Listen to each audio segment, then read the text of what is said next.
The Secrets of Doctor Who is brought to you by the Star Quest Production Network and is made possible by our many generous supporters. If you'd like to support the podcast, please visit sqpn.com/donate. You're listening to The Secrets of Doctor Who, episode 134. One day, I shall come back. That's it. Been renewed. Is when a Time Lord's body wears out, he regenerates. I'm a Time Lord. I'm not a human being. I walk in eternity. Braveheart. Change, my dear, and it seems not a moment too soon. Unlimited rice pudding! Position this. Wearing a bit thin. Fantastic. I am Scottish. I can complain about things. Should be fine. Hi, I'm Dom Bettinelli, and you're listening to The Secrets of Doctor Who, where we discuss everything about the hit BBC series, Doctor Who, both new and old. And today we're discussing an older episode, The Fourth Doctor, called Revenge of the Cybermen. And joining me today on the panel are Jimmy Aiken. Hi, Jimmy. Howdy, Dom. And Father Corey Stika. Hi, Father Corey. How's it going? Very well. Folks, remember, if you are listening to the podcast on a website or someone sent you a file, be sure to subscribe so that you don't miss any of our future episodes. And subscribing also helps us, increases the statistics that Apple and the other directories use to show how popular a show is and shows it to more people. So you can subscribe in Apple Podcasts and Google Play, on Stitcher, on TuneIn, in your favorite podcast app. Or even on YouTube, where our YouTube channel, if you look for Star Quest on YouTube, we are or SQPN, one of those two will get you there. And then you should hit the bell once you subscribe to make sure that you get notifications of new episodes. So today's episode, like I said, is about the title is The Revenge of the Cybermen. It was broadcast in 1975. It's 4 distinct episodes in the one story, as they were at this time in the Doctor Who history. It's Tom Baker, the Fourth Doctor, along with Harry Sullivan and Sarah Jane Smith. And this is the Doctor's 4th season. It's toward the end. It's the end. The end. Yeah. The last serial, the last story of the 4th season.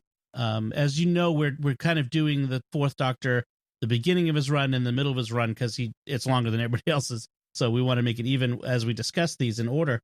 This is is this the 4th season or the first season for the? It's the first season for Tom Baker. So okay, that's what it is. I was getting that mixed up. Yeah. So he's when Sarah Jane is like interacting with him, I was thinking, a year ago she was interacting with John Pertwee as the third Doctor, right. And so this is all still early days for him. Okay, so this is his first season. That's right. So we're still on Space Station Nerva. I mean, this has been pretty much this whole season, pretty much, except for the last serial, which I'll talk about in a second, has taken place on or around this space station that they first traveled to. The whole season's been kind of a story arc, and it was kind of interesting, too, because they filled up Tom Baker's first season with the Daleks and then the Cybermen right after. Mm-hmm. Right. Yeah. Right. Also, I thought it was an interesting cost-saving measure for them to have, setting everything around Nerva. Nerva presumably is named after the Roman Emperor Nerva, who reigned very briefly at the very end of the 1st century. He was the emperor right after Domitian, who persecuted Christians, or is alleged to have persecuted Christians. Really, there's not good evidence for that, but that's his reputation. And so it's interesting they kind of picked the name of a minor Roman emperor for this. This is also the only time that we see the Cybermen as the villains in Tom Baker's run. Yep. So despite the fact we see them all the stinking time on the show now, that we really had not had a Cybermen story with them since Patrick Troughton's time. I don't believe they were a main villain during John Pertwee's time. Yeah, the invasion in 1968 was the previous time that they'd shown up. Yeah. Right. And they're not going to show up again until sometime in the 5th Doctor's Earthshock run, I think. Yep. Yeah. So, well, and it's also like you mentioned is we had the Daleks. this follows on Genesis of the Daleks, which is sort of an interruption of the Nerva theme. We talked about this before when this was in theaters, when they put Genesis of the Daleks in theaters about a year ago, something like that, as we're recording this, something like that. But so that was sort of an interim thrown in there. The Time Lords plucked the Doctor out from Space Station Nerva and threw him in at the Daleks on Skaro, just as a sort of an interim story. And then now we're back to Nerva, which is interesting that we had that. Yeah, and so at the beginning of the episode, Harry and Sarah and the Doctor are still spinning through space with the time ring, which brings them back to Nerva, but the TARDIS hasn't shown up yet because they're not in the same time frame. They're thousands of years earlier, and so they have to wait for the TARDIS to come back for them at the Time Lords, control, under the Time Lords' control. And that got me to thinking about how this is before the Great Solar Flare disaster that led everybody to either move out of the solar system or take haven on Nerva. And so Nerva Beacon is really built to last. I mean, this is thousands of years earlier. Yeah. Yes, apparently, they've made this station very durable. And it's been obviously remodeled a few times. Yeah. Right.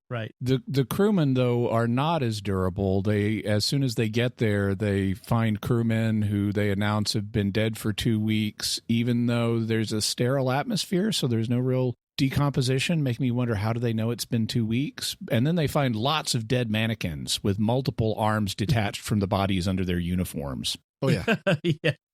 The mannequins were quite obvious.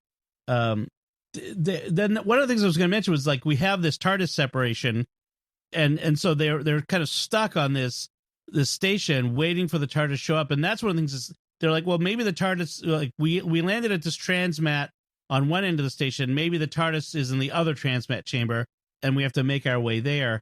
And we also see that there are a couple of crew members left.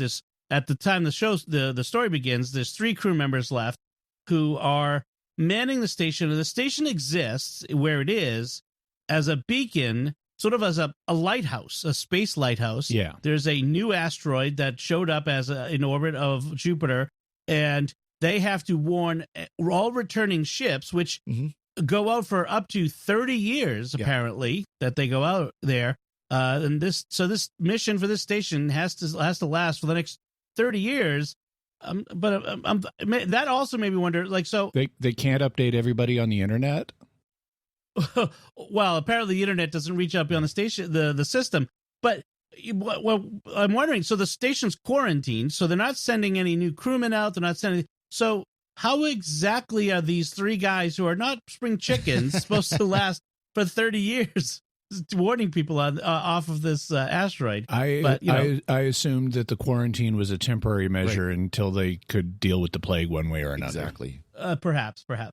But they are telling the ships that there's a plague epidemic, but they're not telling people that everybody else is dead. They're kind of keeping that close to the rest. There are 3 men left doing the work of 50, and the asteroid that they're guarding is they get this faint signal from it. The guy who's manning the control board, they get this faint signal from it, and this 4th person on board is this scientist, a xerographer, which is sort of a cartographer, I suppose, of space. Yeah, cartographer of strange off-world places. So it's like an astrogeographer. And he's there because he's surveying the asteroid. That's what his job is, to survey it. And he's trying to convince this guy that there's no way he could have received a signal from this asteroid. And so this sort of sets the stage. He's acting squirrely. The other guys are just all kind of shell-shocked from the disaster of everyone dying. And the Doctor and the companions have come on board in the midst of this. Now, the secret of the asteroid is it's the lost planet Voga, or the planet of gold, and that's going to become important here because it turns out that Cybermen have a vulnerability. Their powers don't work on anything yellow. I mean, the gold clogs up their ventilation ports. Right. And so this is the first time this cyber vulnerability has been revealed. They haven't been vulnerable to this before. The last, isn't it? No. It comes back. Oh, okay. There's a very notable scene with someone's gold mathematical badge for excellence later on. Oh, I see. But in any event, they apparently were in a war a long time ago and got defeated because humans invented something called the glitter gun that would use gold to clog up their ventilation system. And Voga, since it's chock full of gold, which actually looks like limestone when we get to see it, but they tell us it's gold, is a big threat to them. So the Cybermen are going to want to blow up the Voga, and the inhabitants of Voga who've taken to living underground because they know the Cybermen are a threat to them. The Vogans obviously want to stop that, and given the closeness of the name to another famous name in science fiction history, I just constantly was thinking about the Vogan constructor fleet during this whole story. Well, and given Douglas Adams' connection to Doctor Who, you think there has to be some sort of connection. So this is the first time we've seen them, right? Yep. First and only time. Also, the Vogans have a Time Lord Celtic 8 symbol in the background and stuff, and it's like so totally the Time Lord symbol. So Kelman is this professor, and he insists that the asteroid has no life in it. And this asteroid had been drifting through space until it entered our system 50 years previously. So it's been drifting in space. That's a key thing. It's now the 13th satellite of Jupiter, because they didn't know Jupiter had over 60 satellites when they filmed this. Right. Apparently Leda, the which was the 13th one found, had only just been discovered in 1974. So the news must not have gotten out to the writers even before that. So that's interesting and all. Once Voyager got there, we found many more. Voyager probe, and continue to. Yes. Are the aliens supposed to look like they're wearing masks, or is that their face? That's their face. That's their face. Very bad masks. Okay.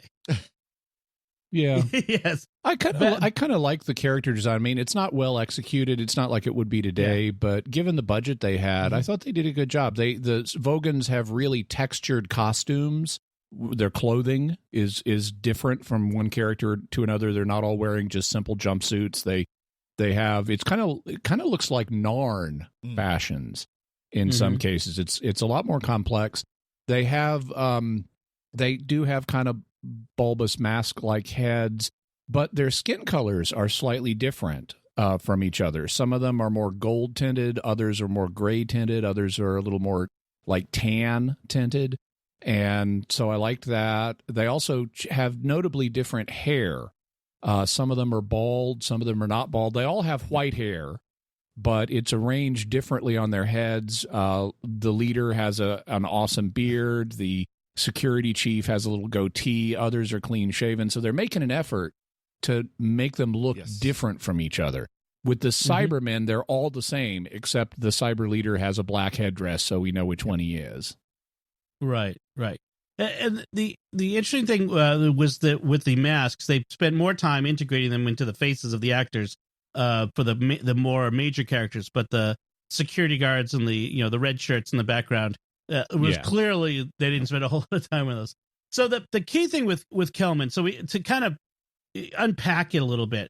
So Kelman is a human scientist who discovered the Vogans on the planet and has been keeping their existence secret, and the fact that the planet is made of gold secret from the rest of the humans. He is a double agent who is working for the Vogans in order to perpetrate a ruse on the Cybermen who are coming to blow up the Vogan planet. That the Cybermen will land on Nerva, and then the Vogans will launch a missile at the station to destroy the Cybermen and thus defend themselves, but also killing everyone on board the station. But in order to accomplish this, Kelman has to pretend to be an agent for the Cybermen. Right, including killing off the entire human crew. I know. What is up with that? I'm not sure what the point of that was. Yeah. I know, because the way it's set up, we're led to believe that he's just an agent for the Cybermen, And the cyber leader even tells us that he's been promised great rewards for helping them. He's going to be the ruler of the solar system once they conquer it. And then they reveal to us, no, he's actually working for the Vogons, and it's not clear at all what they've promised him, if anything. Gold. He's just suddenly Probably gold. maybe gold, but it suddenly seems to be he's a good guy. Except he's been killing all these humans, and when the doctor arrived, he accelerated the arrival of the Cybermen, which caused a problem with the Vogan plan to use a missile, and so it kind of falls apart when you think about it. They haven't really thought through this character's motivations very well.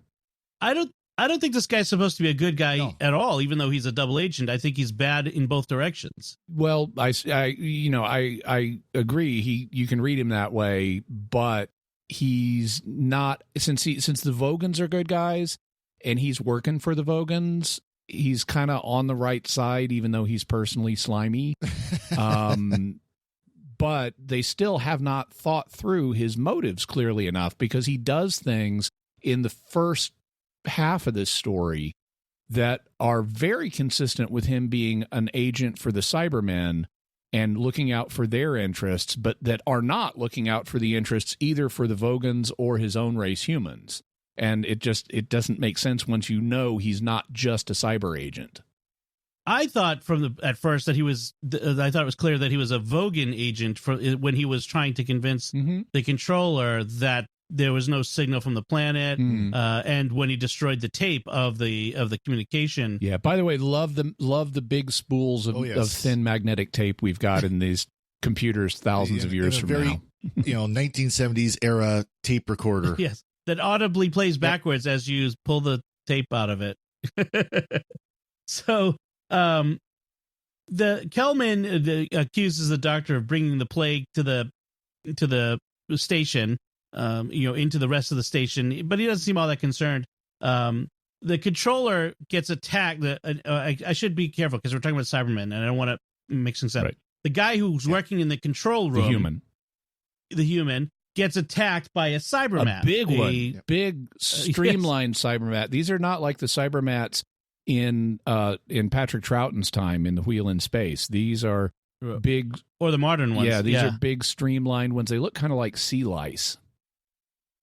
Yes, but much bigger, and so the cybermat will attack someone and infect them with a poison, and that's what they think is the plague. But people are actually just being poisoned. I love the special effect they use for this, because once the cybermat bites you, it like draws veins on the makeup artist has drawn veins on your neck.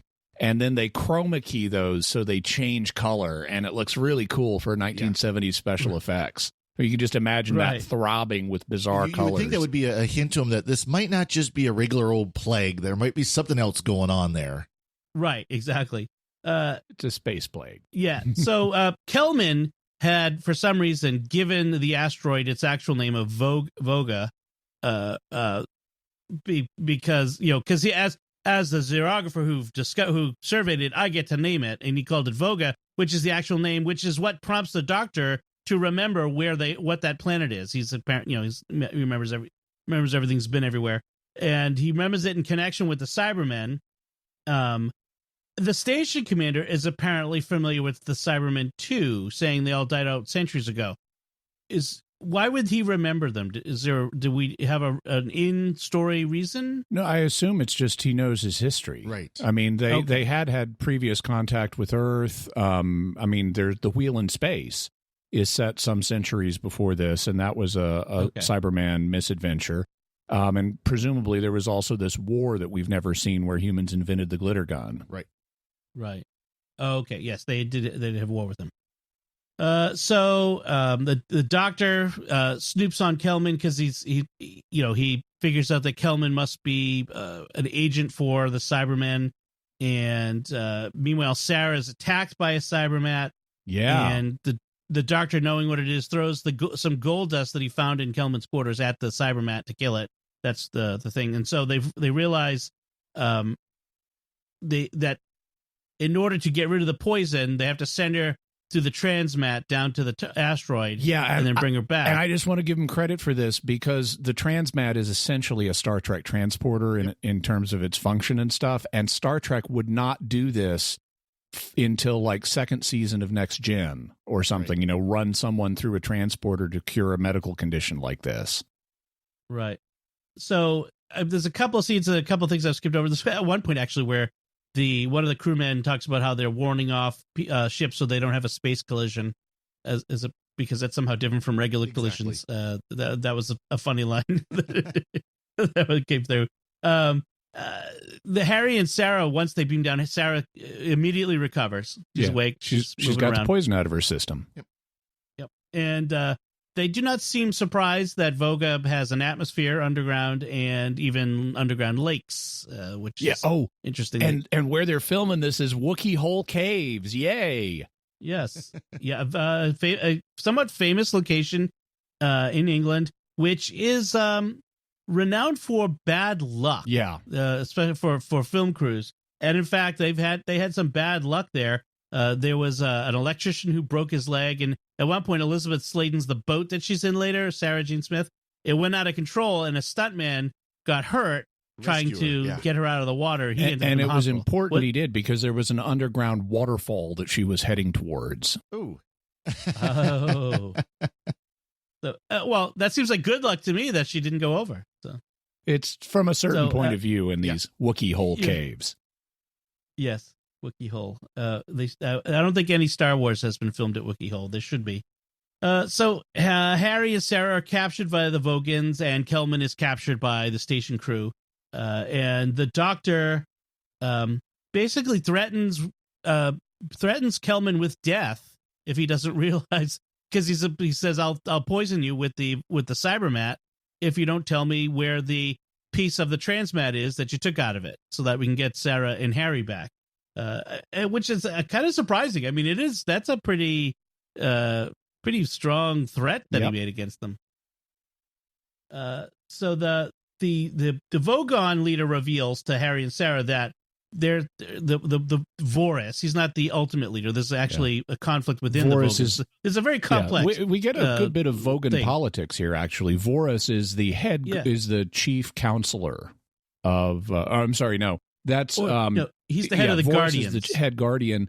Tyrum is the chief counselor, who is a nicer guy, and there's this tension between Vorus and Tyrum. Tyrum believes in their traditional ways of hiding. That's kept him safe all these centuries. But Vorus is like, no, we should live free and proud on the surface, and so forth. Yeah, and so Vorus reveals that the plan was that there would only be 4 humans left on Nerva when the plague had done its work. I'm not sure they ever reveal why there needed to be 4 people left. Yeah, because they didn't want to pay more people. Yeah, because the mannequins were cheaper. I don't know, perhaps. So yeah, and so there's this conflict, but in the Vogans, and then there's this sort of rebellion and fighting between them that we get to see. They're having an active civil war while all this is going on. Right. I have to say that Harry and Sarah bicker like an old married couple. They do not get along. Well, Harry does. It's Sarah who's always the barb in this. I mean, Harry's trying to be nice. He just has this Jeeves and Wooster sensibility to him that just rubs Sarah the wrong way, and she's always complaining. Yep. He does keep calling her old girl, so that's part of the problem. So the Cybermen finally they board the beacon, the Nerva space station beacon, and stun the Doctor and the remaining humans, and take them prisoner.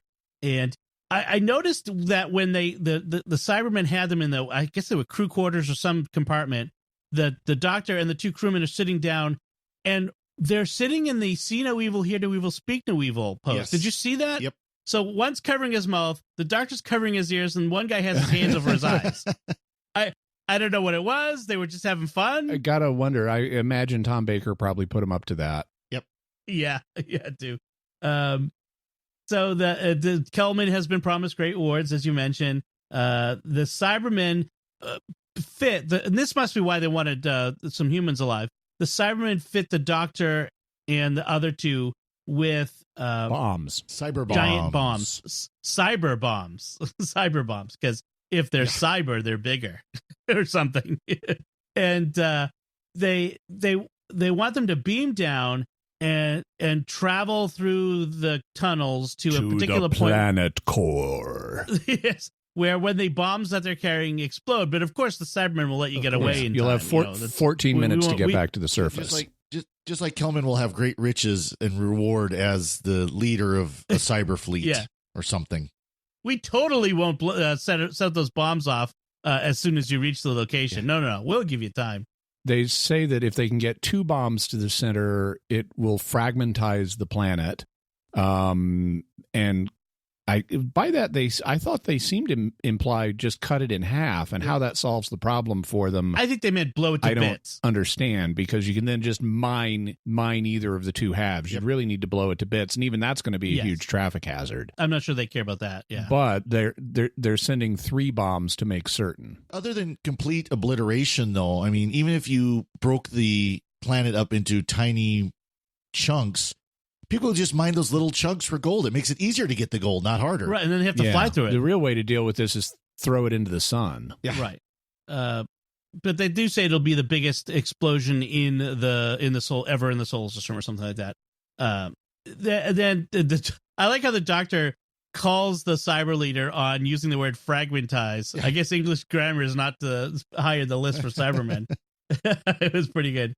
I also noticed that these Cybermen, they get emotional and angry.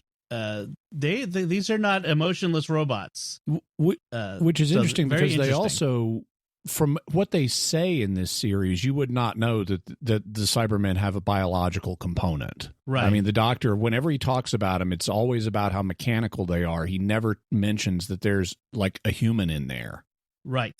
We don't get that here. In fact, if this were Cybermen of the new Who, they would be converting the humans as they find them. They would have wanted all 50 of them alive in order to convert them.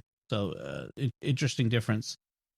So meanwhile, on the planet's surface, because Kelman had been transmatted down with the others, and Harry, Sarah, and Kelman are being held by Tyrum, the legitimate leader of Boga, while Vorus's troops are trying to attack them. And then Sarah manages to get away and beams up to the station to warn the Doctor, but the Doctor's not even there. Yeah. And then, of course, she reveals herself, and, "Oh, don't hurt the Doctor," she yells at the Cybermen. Sarah, that's not helping. Yeah, exactly. Yeah, so the Doctor is beamed down with his bomb buddies, and Sarah just missed them in the tunnels and got back up to Nerva. And so now that you have the Cybermen who have come down with the Doctor and the other bomb mules, and you have lots of mindless shooting between them and the Vogons going on. Right. It was a little hard to keep track of which Vogons were shooting at whom in these caves. But the key plot element that happens is that the Doctor and the other bomb carriers are crawling down a central tunnel one direction, and Harry and Kelman are crawling from the other direction, and Harry causes a cave-in that kills Kelman and knocks out the Doctor, and so then we get left with that. And then also while Sarah was heading up to Nerva, that's when she had the boat ride in the lake in Wookiee Hole Caves. Once she gets up to the station, she overhears the Cybermen talking about how they're going to blow up the bombs early. And so it's like, no, that's when she's like, no, you can't hurt the Doctor. Right. I like in the caves, the actors are actually getting muddy. We get some interesting shots of like Tom Baker's, shoe getting muddy, and their faces and hands are getting muddy and stuff because they're actually in a cave. They're not just on a set. There's a great moment where they've kind of reached the planet core, and the Doctor deduces that from the fact that this is pretty well solid gold as he lays his hand on an obvious piece of limestone. They didn't even bother spray painting it gold. So, right. They probably couldn't have, though. Yeah. Then Harry causes the avalanche, and Kelman dies, and Harry finds the Doctor and immediately goes to try to unstrap his bomb, which we know is going to set it off. It's booby trapped. Yeah, it's booby trapped. And so one of the other humans stops Harry, and the Doctor wakes up and it's like, Harry, were you trying to take off my bomb? Yes. did you cause the rocks to fall? Yes. And then the doctor leans up and yells out at the top of his voice, Harry Sullivan is an imbecile, which is one of the best lines of the series. Yes. And then passes out again. And then later on, we have Lester is one of the two bomb mules. The station commander has been knocked out, so Lester's the other guy.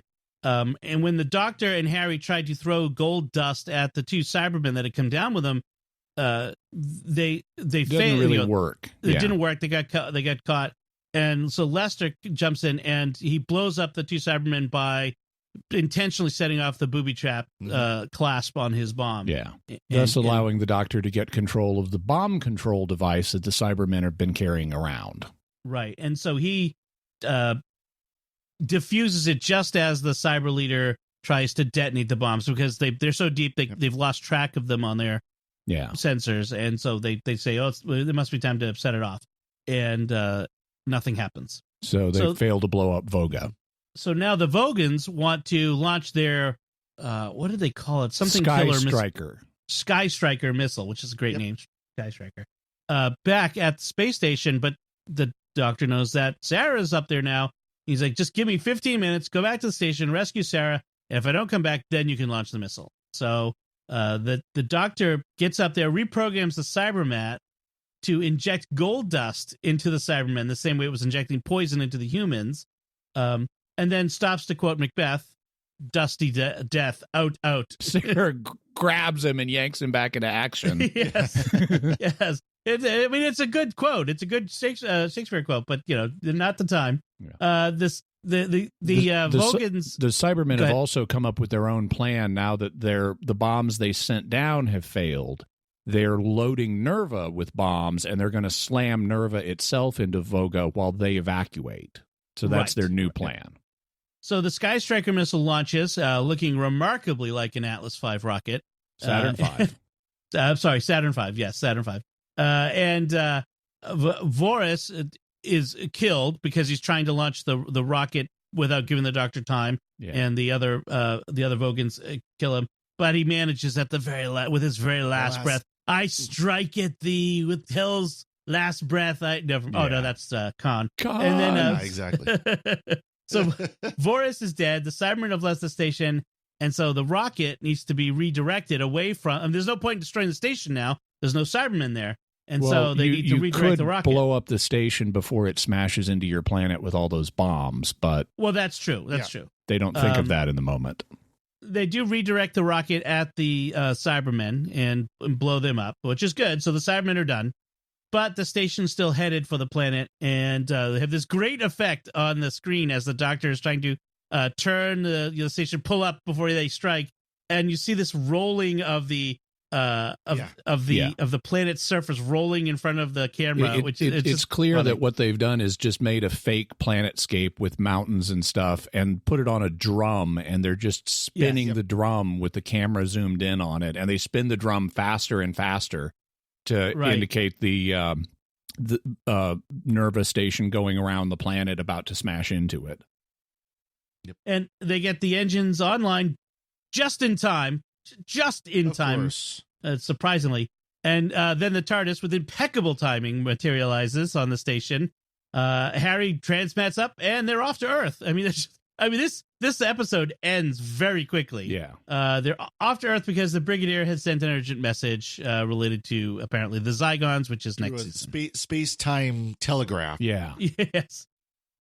He's got, because the doctor has this telegraph tape around his neck.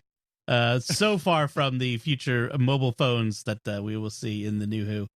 So, and that's the end of the story. I'll give my assessment. I kind of like it. There was a few points where I kind of got a little lost, but not too bad. And it certainly didn't drag, but it also wasn't overloaded with people running about, as sometimes sometimes it feels like they're filling time with people running about. This one didn't necessarily feel like they were filling time. Yeah. It felt like they had the right amount of story for the right amount of time they had. The shift from 6-parters to 4-parters makes a big difference. Oh, yeah. And they're easier to watch in order to review them for this podcast. Yeah, exactly. So what did you think? Do you guys have any notes or any last assessment of this episode? Just one small thing. I enjoyed the episode too. I thought it was a lot of fun, but I got a kick out of all the door controls on Nerva Station. Looked to me like the I can't think of the electrical component, but it's the heatsink and electrical component from a PC power supply. Every power supply has those, and it looked just like, you touch the electrical component. That's how it opens. Yeah, that was good. Doctor almost lost his arm trying to get through one of those with the door. Yes. Yes. So I liked how so the Cybermen, when they strap the bombs to him, they tell him the bombs are going to go off once the meter gets to the red zone, and they send down the Cybermen as monitors for the bomb mules, and they're carrying this suitcase like bomb control unit that has a meter on it. It looks kind of like the meter you'd see on a VW meter. Right. And so it's got a needle as an indicator of how close we are to the red zone. But it's clearly meaningless because the red zone changes sizes as the meter moves. And so they keep zooming in on that, and we see the needle moving, but it's different every time, and it's not in sequence. It's not like we're getting closer to the red zone. The red zone is changing size.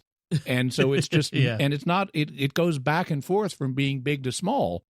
And so it's just meaningless zooming in on this thing without it telling us a consistent story. So they obviously cut those scenes in the incorrect order. Yeah. I'm sure they meant it to look like, every time they'd show it to be a little further along, it's a quarter, it's a half, but somewhere in editing, somebody wasn't paying attention and spliced them in wrong. Or they just didn't care or something. But that's a plausible theory.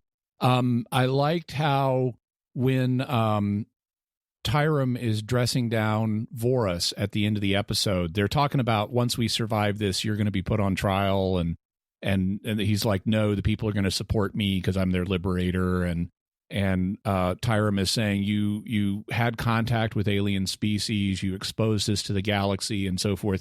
There are no greater crimes in our calendar. And Vorus shoots back, your calendar. And I'm going, what an interesting use of the word calendar.